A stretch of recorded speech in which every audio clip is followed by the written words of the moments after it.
Good evening, everyone, and welcome. This week is Parashat Yitro, of course, where we have two main themes. The first is Yitro, Moshe's father-in-law, approaching the camp of Israel. And the second theme is that of the Ten Commandments, the preamble to giving the Ten Commandments and the Ten Commandments itself. And we remember that there are really two themes within the theme of what happened at Mount Sinai. The one is divine revelation to a whole nation, never happened before, never happened since. And the other is, of course, the actual giving over the Ten Commandments, which have become, if you like, the property of the world. The world has embraced the Ten Commandments as the basic essentials for any civilized society. And even though the world doesn't keep Shabbat, the Jewish nation that keeps Shabbat, nonetheless, the concept of a day of rest a week has certainly come into society across the world. Jonathan wasn't able to send his own summary this week due to computer issues, but I did find the painting that I'm sure he would have shown us. And here it is, Yoram Ra'anan, and it's Mount Sinai, a flame of the giving of the Torah. This painting took 20 years to make. Little bit on the canvas there, little bit on the canvas there. The artist's image of Mount Sinai. It's just absolutely magnificent.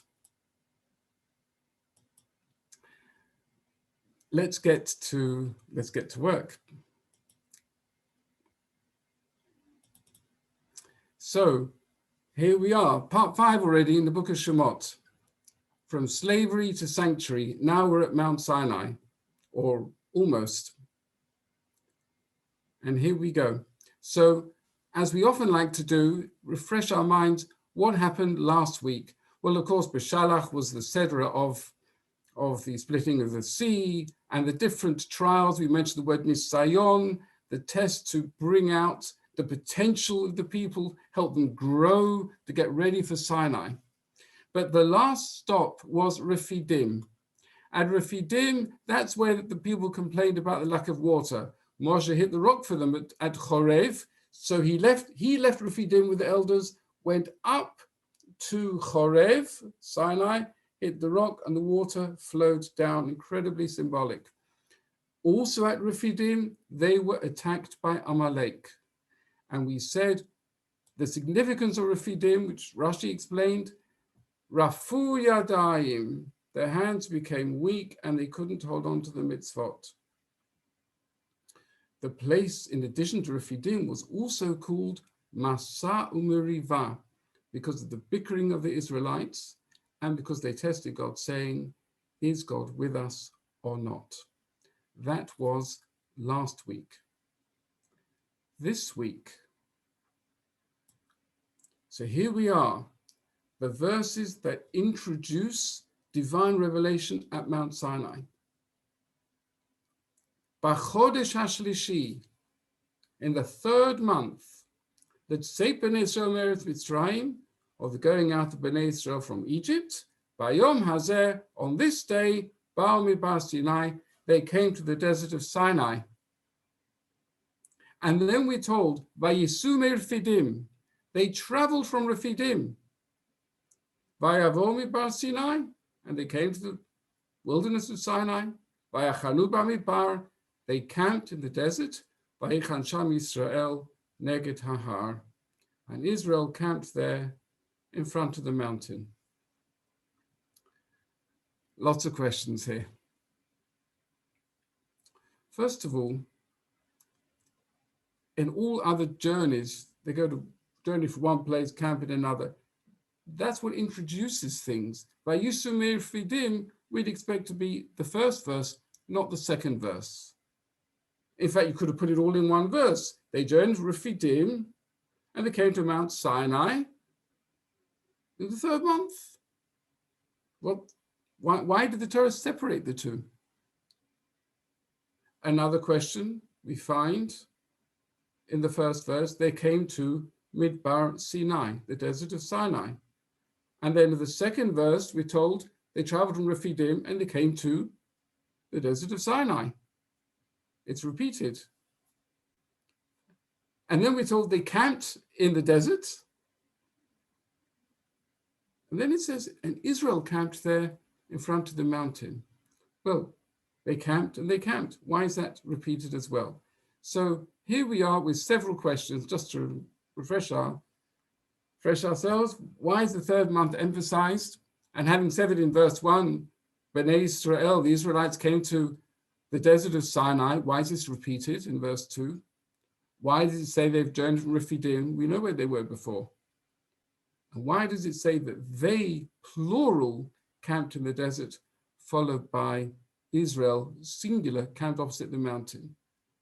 And why does it say just the word mountain and not Mount Sinai? Let's refresh our memories.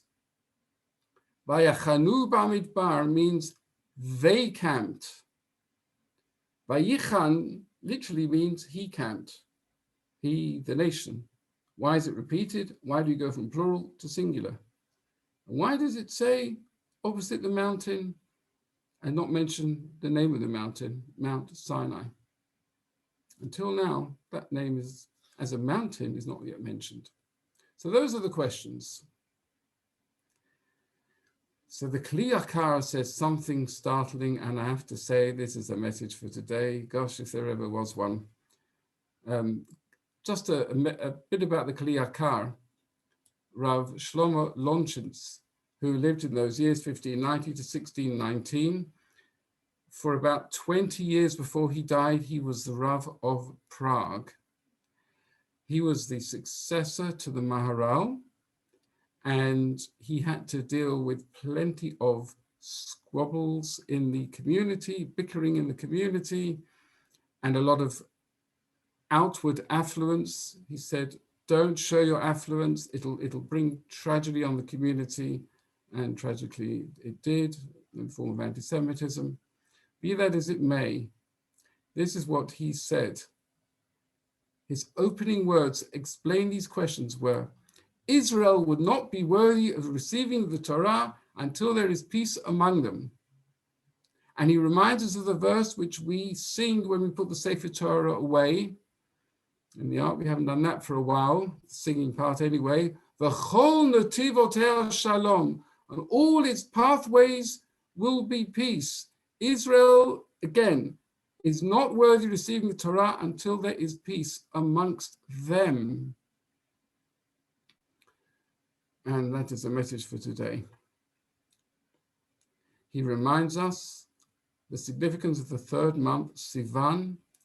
The sign of the zodiac is Gemini, twins, which suggests closeness and love.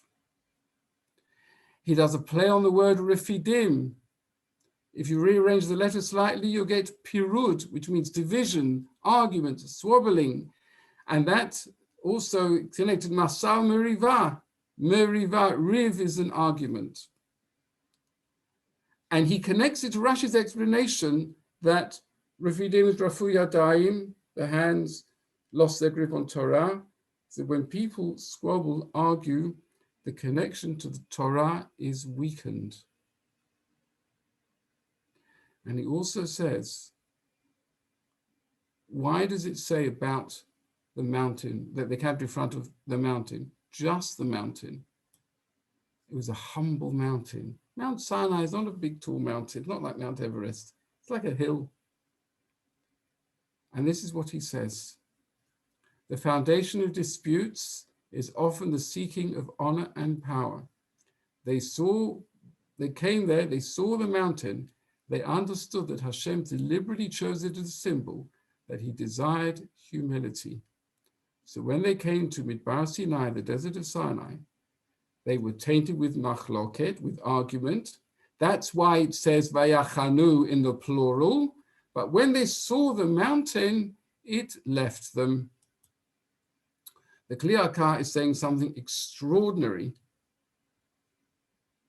He's saying that a prerequisite to receive the Torah is internal peace.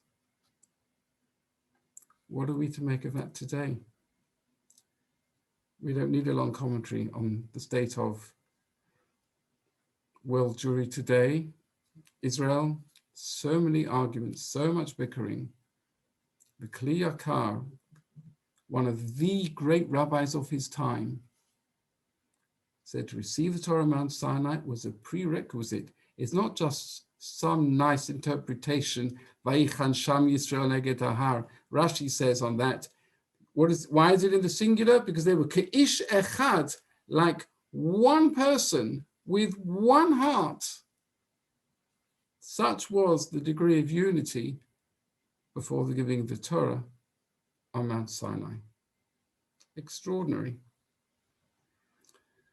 I want to now share the explanation of the Or HaChaim. The Or HaChaim, who lived a little bit after the Kli Yakar, has something similar to say, but he adds a little bit too. He asks, why was the date placed first? You know why? Because the Torah is really excited. Am Yisrael, the people of Israel, have arrived at Mount Sinai. He says, this is the date they waited since creation. The Ramban, who lived somewhat earlier, made Aliyah in 1267, gives you an idea. He says this verse actually conveys Israel's excitement. B'chodesh HaShlishi, that's the first thing. This is the month. This is the time. But the Or HaChaim says we actually have three preconditions for receiving the Torah. By the way, I mentioned that the Kli Yakar, Rav Shlomo Lunchitz, was the rabbi in Prague. What about the Or HaChaim, Chaim Matar? Well, he started life in Morocco, and he made Aliyah. He's actually buried in the Mount of Olives Cemetery, and there's a street in the old city named Or HaChaim, and there's a shul with his name actually doubled in there one morning, I think last year or the year before. There are three preconditions for receiving the Torah, he says. So the Kli Yakar said shalom. It's very important. So he adds to this. The first thing is you need great strength and effort. And this explains the phrase Vayisume Refidim. They journeyed from Refidim. From the weakness of the hands, they became strong. The second thing, self-effacement and humility. Remember the low mountain. To receive Torah, he says something different though. We have to be like a desert, wide open and humble, not cluttered. But he also says unity, but he takes this in a slightly different direction. The way we learn Torah, even when we challenge each other in halachic views, it should be done, he says, with genuine respect and a sense of unity. These great pillars, the Kli Yakar and Or HaChaim, have much to teach us. So now, let's pause for a moment. The strangest thing about this, Vayisume Refidim, they traveled from Refidim, Vayavo Midbar Sinai, they came to the desert of Sinai. The strangest thing about this verse is it's in the middle of the Sedra. It's not at the beginning. You've got a whole other section before that. We have got Yitro, Yitro the man. Who is he? Is Moshe's father-in-law. He came along with Moshe's wife, Zipporah, and their two sons, Gershom and Eliezer, who had been left behind in Midian while Moshe went to Egypt to deal with Pharaoh and get the Jews out and so on. And now he said, it's time to take your family back. And he came, and there are lots of questions which we're not going to go into. When did he come? The commentators ask. Some say he came before the Torah was given. Some say after the Torah was given. Some say, Rashi seems to imply you split the story. He came before the Torah was given, but the advice he gave to Moshe was after the Torah was given. Be that as it may, the subject we're not going to go into today. But we can ask the question, Yitro, the Sedra, is about the giving of the Torah, God revealing himself to all the people. And by contrast, the arrival of Moshe's father-in-law, which seems like a family matter, seems pretty mundane. What's it doing in the same Sedra? Now we remind ourselves that Yitro saw Moshe judging the people on his own. And he said, it's too much. And he advised Moshe on a system, a cascading form of judges for the people. And this was indeed implemented. We find in Parashat Devarim, this was indeed implemented. But even so, what is this doing here? And I want to take the angle that Rabbi Sachs Zatzal took, which is really quite inspiring. And we'll mention him quite a lot tonight, as we'll see now.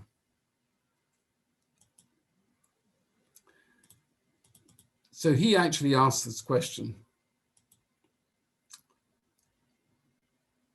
Baruch Hashem. So you know, someone asks you how you are. It's the right thing to say, Baruch Hashem, may God be blessed. In fact, sometimes we say, thank God, please God, but Baruch Hashem, God should be blessed. But who actually said these words in the Torah? Well, Noach, after the flood, there was a very unsavory incident, we recall, where his the one son saw him in his nakedness, and the other two went backwards and took the blanket to cover their father. They didn't see his nakedness, and the one who led the way was Shem. And Noach was vaguely aware what was going on. When he came out of his drunken stupor, he said, Baruch Hashem Elokei Shem. Blessed, should say, is Hashem, the God of Shem. So he said Baruch Hashem. Noach was the first one to say Baruch Hashem. Then we have Abraham's servant when he went to find a wife for Yitzchak. We think it's Eliezer. And he also said Baruch Hashem when he saw Rivka. And Rivka was so kind and chesedic. And it turned out that she was from Abraham's family. He couldn't get over his excitement. He said, Baruch Hashem asher lo azav chasto v'amito l'Adoni Avraham. Blessed is Hashem who didn't hold back on his kindness and truth for my master Avraham.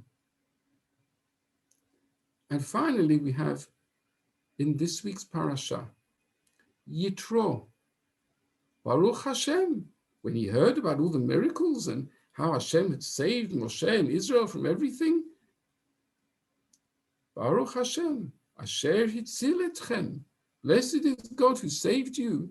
Miyad Paro, miyad Mitzrayim, miyad Paro, from the hand of Egypt, from the hand of Paro. We throw in here another one. He didn't say Baruch Hashem, but Melchizedek in Abraham's time use a different form of blessing, but nonetheless, he blessed Hashem. Baruch Kel Elyon, blessed is the Most High God. Rabbi Sachs points out that all four of these people were not part of the Jewish people. They were not part of the covenant of Abraham. So why does the Torah include them? And also, specifically, why now? Yitro, why now?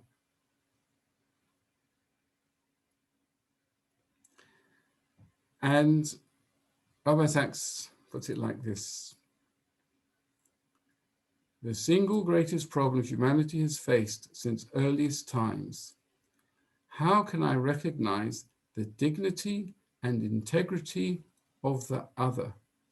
We are good, they are bad. We have God on our side, they do not. This has led to many crimes of nation against nation. And that leads into his explanation here. Why do we have the story of Yitro Matan Torah in the same parasha? Rabbi Sachs. This idea that you can stand outside the faith and still be acknowledged by people within the faith as someone who recognizes God is very rare indeed. And this is why the Torah tells us that Noach, Eliezer, and Yitro, and Melchizedek for that matter, all say Baruch Hashem, God is universal, and so is humanity, created in his image. And that is what Rabbi Sachs has to say on this matter at this moment. So the first half of the Sedra, and he writes elsewhere that the first half of the Sedra, between Yitro saying Baruch Hashem and even bringing offerings to express thanksgiving to Hashem for all the miracles, and then he continues with his advice of how to govern, all of that we need to hear, says Rabbi Sachs, before the giving of the Torah. To understand, we do have the universal. God is the God of everyone. And there are many fine people who believe in God and connect with us, but not necessarily Jewish, and they don't have to be Jewish. And that is what we take away from the first half of the Sedra. However, there's also the particular. So this is the universal. But here now is the particular. And here we go.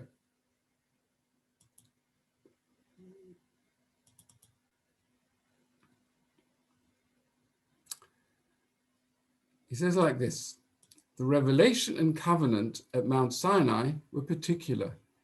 They belong to our story, not the universal story of humankind. I believe this ability to be both particular in our identity and universal in our commitment to the human future is one of the most important messages that we as Jews have to deliver in the 21st century. Let us work together to solve the problems that can only be solved together. I can't tell you how much I miss the words of Rabbi Sachs, how much I feel he would have had to say about so many things that have happened in the world and are happening in the world since his passing. And we're again reminded that the world is just simply a poorer place without his guidance. And we carry on. Just after the introduction that we said before, that's the third month, and they journeyed from Rephidim, and they came to Midbar Sinai, and they camped. God tells Moshe, and therefore us, our mission statement. You will be for me a kingdom of priests and a holy nation. Mamlechet Kohanim v'goy kadosh. Let's first look at this term priests. Mamlechet Kohanim. We're not Kohanim. Well, I'm not anyway. A few people are Kohanim, but most of us are not Kohanim. So what does it mean? So Rashi and his grandson Rashbam say it means leaders. Regard ourselves as leaders.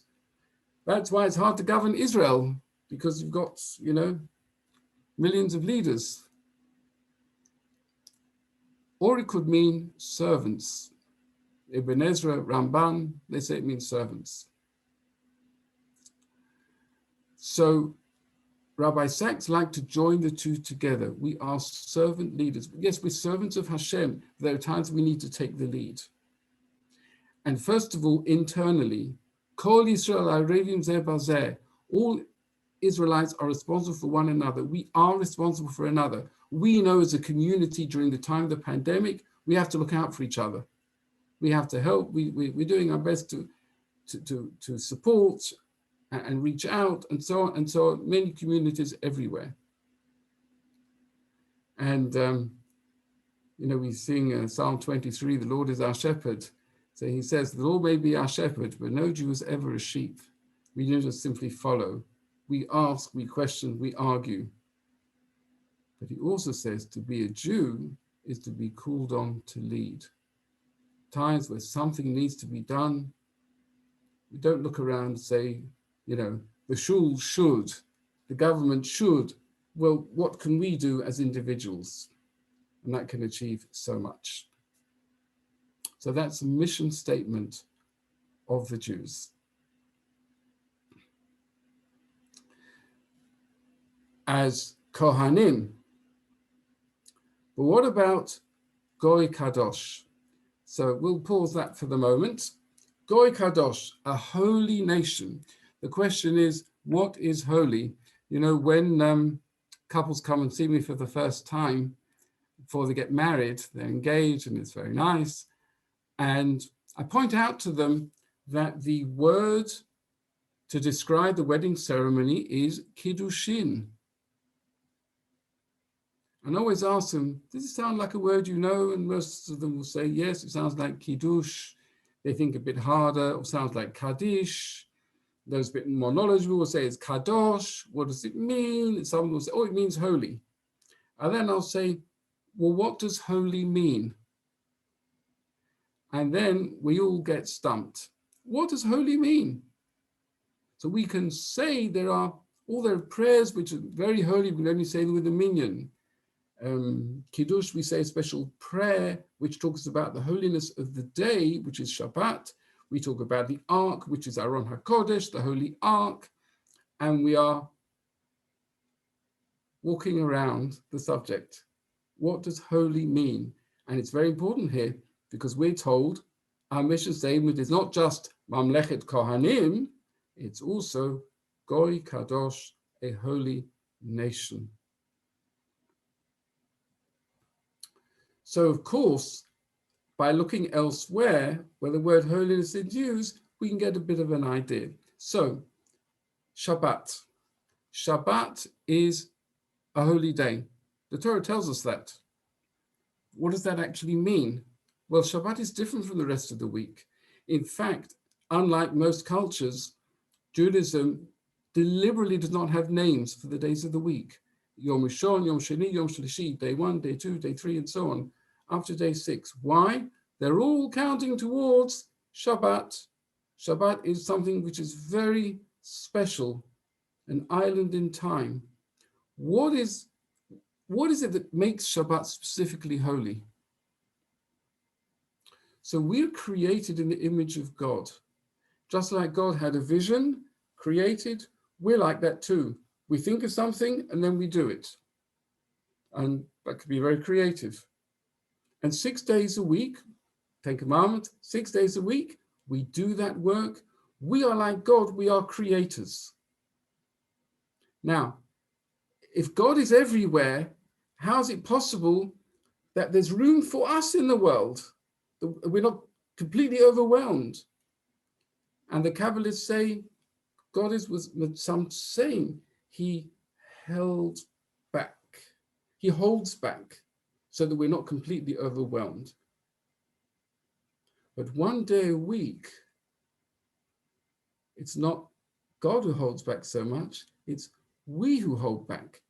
We're created 6 days a week by not working on Shabbat. We are holding back.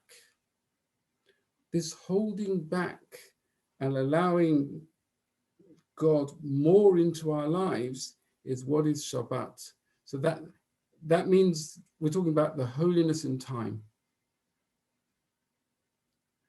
And this series is from slavery to sanctuary. Sanctuary is the Mishkan. And the Mishkan, the tabernacle, is holiness in space. Apparently, when the Romans broke into the temple and destroyed it, they were shocked when they went into the Holy of Holies to find it was basically empty. They expected it to be full of different, I don't know, artifacts, idols, whatever. Space. The main thing about the Mishkan, the tabernacle, which, by the way, was the holiest, we're told, of comparing that with the two temples, it's the tabernacle. It was humble, it was unassuming, and it was space. When the Kohen served in the tabernacle, his mind had to be completely on the service of God, not on anything else. And if he brought an offering and his mind wandered, the offering became invalid. Physically, it hadn't changed at all, but you had to be that space. So we've got holiness in the sense of time, Shabbat, and holiness of space. By the way, that time extends, of course, to other festival days, and we call them Moadim, which is meeting points in time with God, as it were. And the tabernacle was also called Ohel Moed, which is a meeting place with God. What about us? Well, let's just do a little quick revision. Shabbat is a room we make for God within time, and the tabernacle is a room we make for God within space. These are all, I'm still quoting from Rabbi Sachs. What about us as a people? He says like this: Jewish history points to something beyond itself, something that can't be explained by the usual laws of history. And even when we lost our land and sovereignty, we Jews did not cease to be a nation. 2,000 years without a homeland, and we still existed as a people. And he writes that the fact that the Torah was given outside Israel was already the key to that. Yes, the land of Israel is very special to us, but nonetheless, as a nation, we can exist anywhere. He quotes the verse in Veit Hanan, where the Ten Commandments are repeated. What other nation is so great to have such righteous decrees and laws as this body of laws that I'm setting before you today? All the laws recognize the existence of something beyond itself. Let's think about that for a moment. All the laws recognize the existence of something beyond itself. For example, there are many laws in the land of Israel, which we call mitzvot hatuliyot ba'aretz, mitzvot which are dependent, connected with the land. What are those mitzvot saying to us? There's something beyond us. Do you know what? The land of Israel does not belong to us. It belongs to God. And we have it on loan. If we behave ourselves, we keep it, and if we don't, we don't. Jewish history shows it's as simple as that. When we keep Shabbat, and some outsiders might think we're bonkers, because the main theme of Shabbat, yes, we make Kiddush, which is ceremonial, but the main thing is the things we don't do. Apparently the Romans and the Greeks used to think, why do we have Shabbat? Because we're lazy, don't want to work 7 days a week. We're lazy.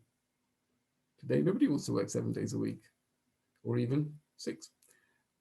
But that's the whole concept of this specialness of the mitzvot, that they reach up to a high authority. Another example that Rabbi Sachs brings is with regard to kings. We're familiar with history in this country. Before the constitutional monarchy developed, it was an absolute monarchy. The king decreed and the king did. And there may have been Jewish kings like that, but the Torah makes it very clear it's not to be like that. The king is accountable just as anyone else is accountable. The king has to abide to a higher being, and that is God. And we find who's the leader of the opposition in the days of the kings? It's the prophet. The prophet can come to the king and say, well done, or God's not happy with you. It's a remarkable thing. So the laws themselves indicate that we're talking about a higher being, responsibility to a higher being.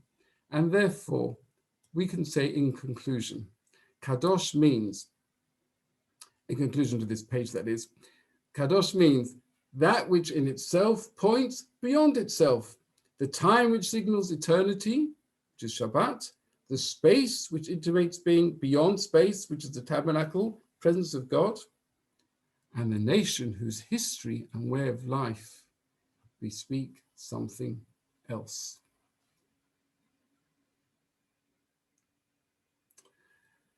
Let's see how this plays out in the most remarkable of the Ten Commandments, and that's the last one. Lo tachmod. You know, in Cheder we were taught lo tachmod is do not covet. Honestly, none of us knew what that meant. I suppose we got the sense of it. And Rabbi Sachs doesn't use the word covet in his translation. He says envious. Do not, but the truth is covet does have a particular meaning because it means to be envious is you're envious. You know what that is. Covet is a step further. You're so envious, you really, really want, and you might even take steps to bring that about. Wife, slave, maid, donkey, or anything else that is your neighbor's. We have a horrible story in the book of Kings where King Ahab absolutely coveted a vineyard belonging to a man called Naboth. And he went up to Naboth and he said, I want to buy your vineyard. What's it worth to you? And Naboth said, it's not for sale. It's been in my family for generations. And the king went home very dejected. And he arrived home, and his wife, Jezebel, terrible person, said, you look sad today, darling. The king said, yes, I am sad. Why? Well, and he told her about the story about the vineyard. She yelled at him. She said, are you not the king of Israel? She got trumped up charges against Naboth. He was accused of treason, found guilty, killed, and here we have the king got the vineyard. And the king and queen suffered a terrible punishment from the Almighty for that. So,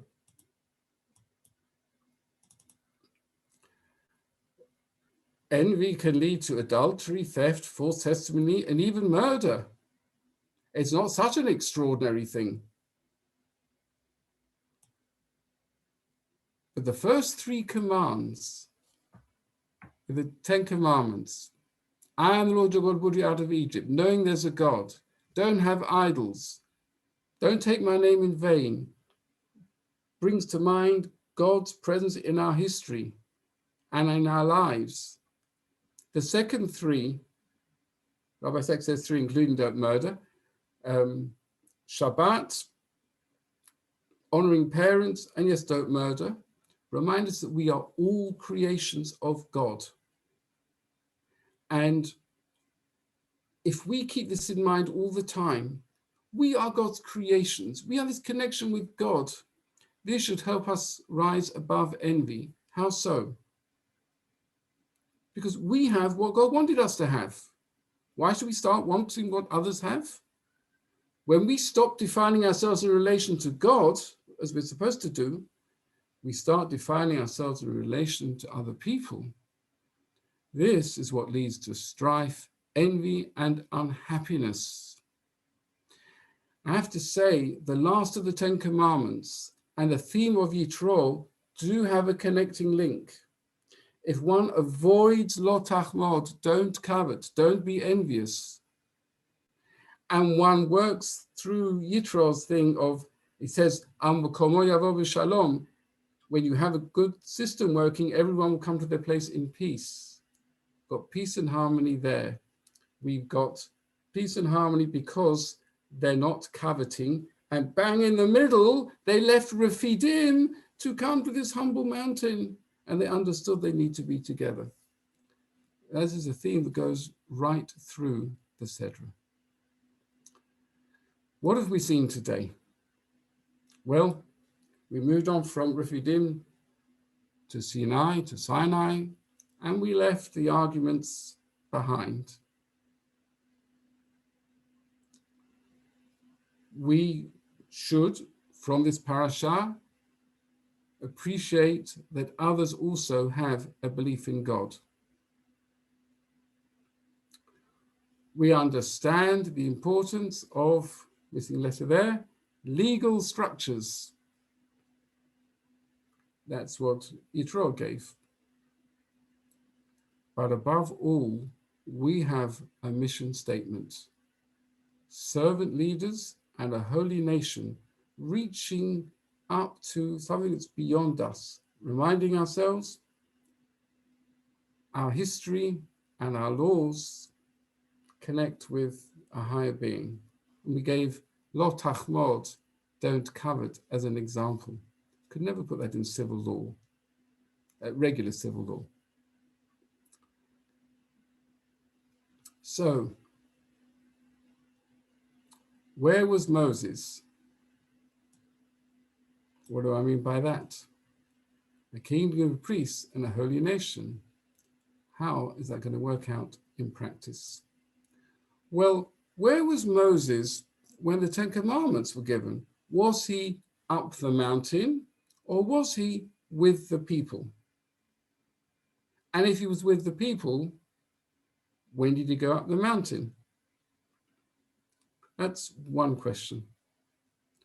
The other question, which is in a way much more penetrating, much more longer lasting, is we've had the 10 Commandments.